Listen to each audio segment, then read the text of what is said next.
Today is April 20, 2026.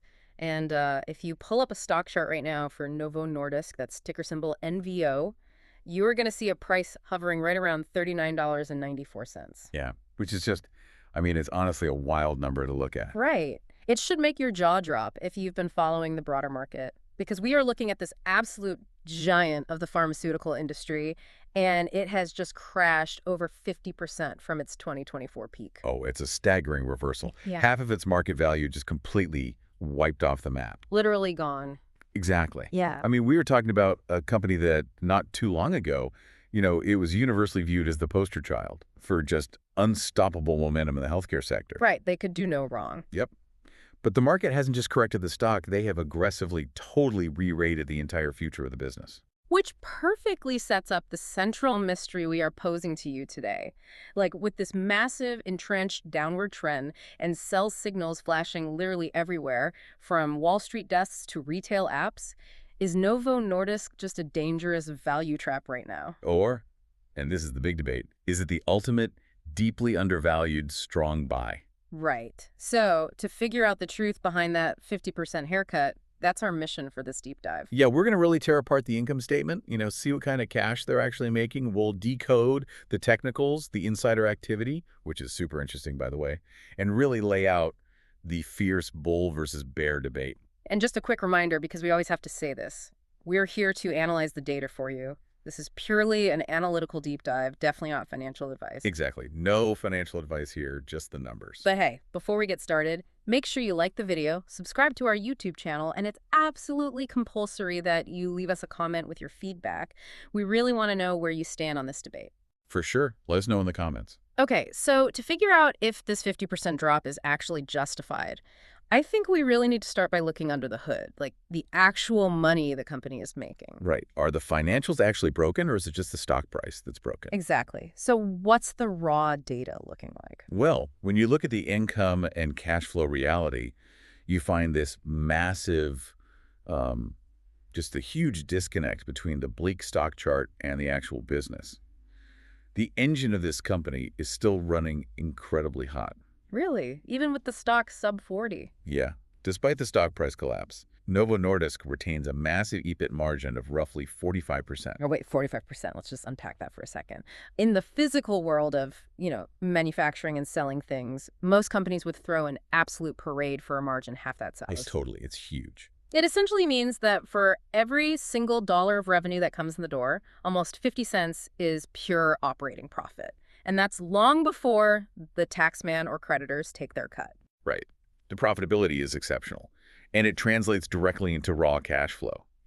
Even factoring in all the macroeconomic headwinds, they are forecasting between $5.2 billion and $6.6 billion in free cash flow for 2026. Wow. So they are basically swimming in cash. They are. But Wall Street has just ruthlessly punished their valuation multiples anyway. We've seen this historic valuation compression. Right, the PE ratio. Exactly. Yeah. If you look at the trailing PE, it's currently sitting at 11.14. Which is wild for a company that used to command such a massive premium. It really is. To grasp how crazy that is, their 5-year median PE was hovering right around 35. 35 down to 11. Yeah. Investors used to gladly pay $35 for every dollar of earnings because they just assumed the growth was infinite. Yeah. Now they are pricing them like a legacy, slow-growth utility company. Jeez. And the forward PE is sitting at roughly 13.4.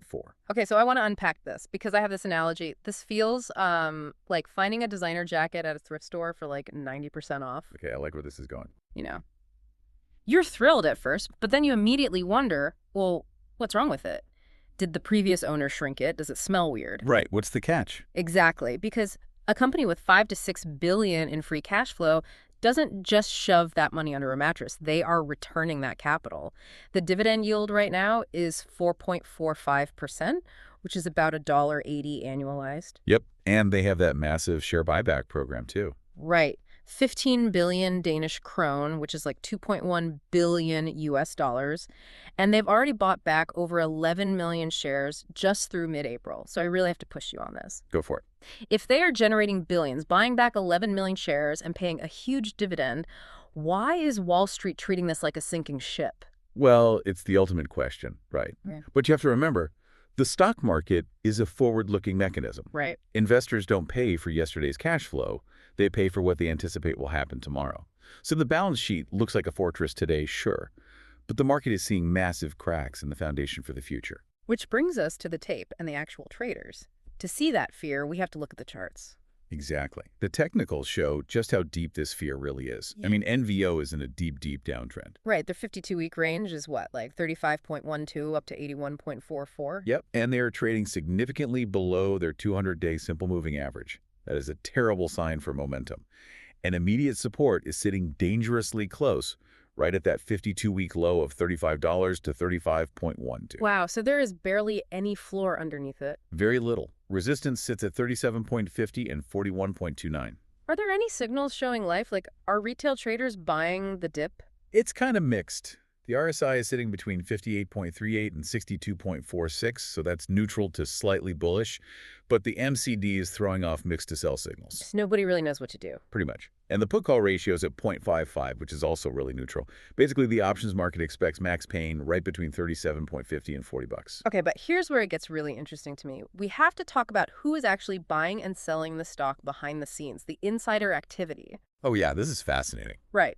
Because in the last 90 days, 4 company executives have sold off 64,000 shares. And if you look at insider buys in the last 12 months, zero. Zero. Not a single executive is buying the dip on their own company. But, and this is the crazy part, U.S. Congressman Ro Khanna reported multiple buys of NVO in early 2026. Yeah, and let's just do a quick impartiality check here for the listener. Of course. We are strictly politically neutral. We aren't endorsing any political figures, views, or actions at all. We are literally just looking at the public data filings to point out this massive divergence. Exactly. It's just numbers on a page. But you have company insiders hitting the sell button aggressively, while a major institutional and political figure sees a buying opportunity at the exact same price. It's a wild contradiction. It is. But what about the regular retail trader? You know, the stock is bouncing near that $35 support. I see people online saying it's a steal. Why do retail traders so often get trapped in these exact setups? Was a classic phenomenon called catching a falling knife? Right, because it looks cheap. Exactly. Human psychology says, hey, it used to be 80 bucks, now it's 40, it's half price.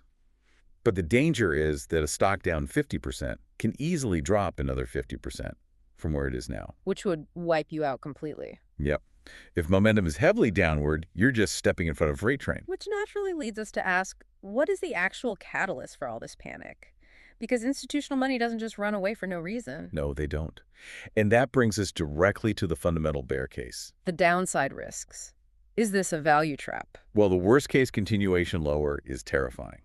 And the biggest shadow looming over them, Eli Lilly. Ah, yes. The main rival. Right. Eli Lilly now holds over 60% of the U.S. obesity market. 60%. That is just total dominance. It is. And Novo Nordisk tried to fight back, but we have to talk about the recent clinical failure. The Phase 3 REDEFINE 4 trial. Yeah, I saw this in the sources. This was for their new drug, Pagrasema, right? Exactly. The trial failed to show non-inferiority to Lilly's drug, tirzepatide. Wait, non-inferiority? I mean, so they weren't even trying to prove it was better, just that it wasn't worse. That's the craziest part. Yeah. They just needed to prove it was basically on par, and it failed to even do that. Oh, man, that is a gut punch. Total gut punch. And when you combine a massive pipeline failure like that with the company's own brutal forward guidance... Wait, they issued bad guidance, too. Oh, yeah. They are officially predicting a 5% to 13% decline in total 2026 sales. Oh, wow. Okay, the panic is really starting to make sense now. Right. And it gets worse because there are huge pricing pressures coming, right? Looming 2027 list price cuts of up to 50% for Wegovy and Ozempic. Yep, and that's heavily driven by the U.S. most favored nation's pricing policies. So they are going to be forced to slash their prices in their most profitable market. Yeah. So what does this all mean for the listener? If they are cutting prices by 50% and actively losing market share to Eli Lilly, is this just a classic value trap? Like, is that cheap PE ratio actually just an illusion because the earnings are about to fall off a cliff? That is exactly what the bears are arguing. Their earnings cliff is real. Right. But, you know, Wall Street does have a habit of heavily overreacting, so we have to look at the bull case too. Is the stock truly undervalued? Okay, I'm glad you brought this up because this is the AI wildcard.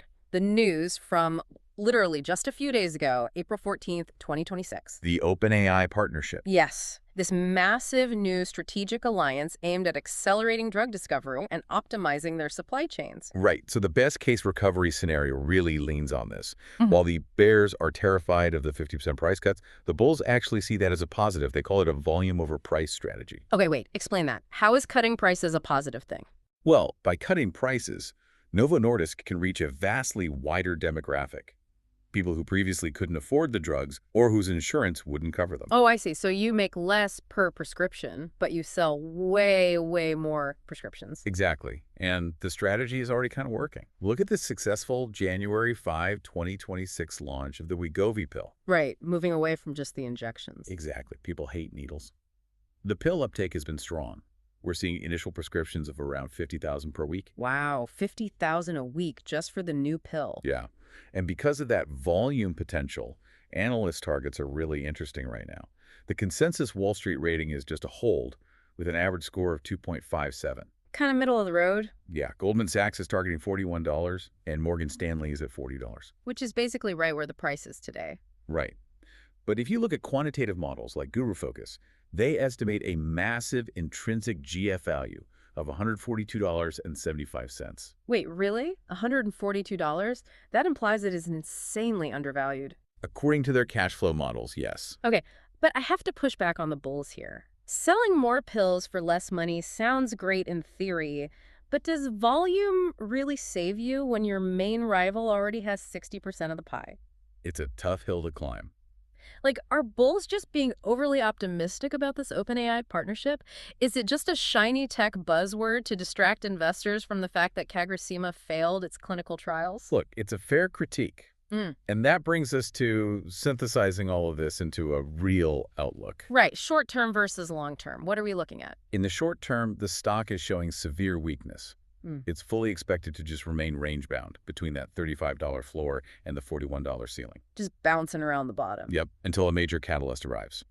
And we know when that will be: the Q1 earnings report on May 6, 2026. May 6th. Okay, so that's the short term. What about the medium to long term? The long-term recovery hinges entirely on whether that volume over price strategy actually works. They have to prove they can stabilize their U.S. market share against Eli Lilly. If they can't, the bottom could fall out. So for you, the listener, this deep dive perfectly illustrates why you can never just look at a low PE ratio and make a decision. Absolutely not. It's never enough. You have to look at the broader context, the market share, the clinical pipeline failures, the pricing regulations. Exactly. And if we connect this to the bigger picture, this actually raises a really important kind of cliffhanger question. Whoa. Lay it on us. If AI can truly accelerate drug discovery, the way this OpenAI alliance promises, Right. could traditional metrics like a massive phase 3 trial failure become way less devastating to a pharmaceutical company's valuation? Oh, wow. Because they can just pivot and use AI to discover a new compound faster than ever before. Exactly. Will the market stop punishing them so harshly if the recovery time drops from 10 years to just 2 years? That is a fascinating thought to leave on. The rules of the game might literally be changing in real time. They really might. Well, thank you so much for exploring the Novo Nordisk puzzle with us today. Make sure you keep an eye on that $35 support level. Be careful out there, and we will catch you on the next deep dive.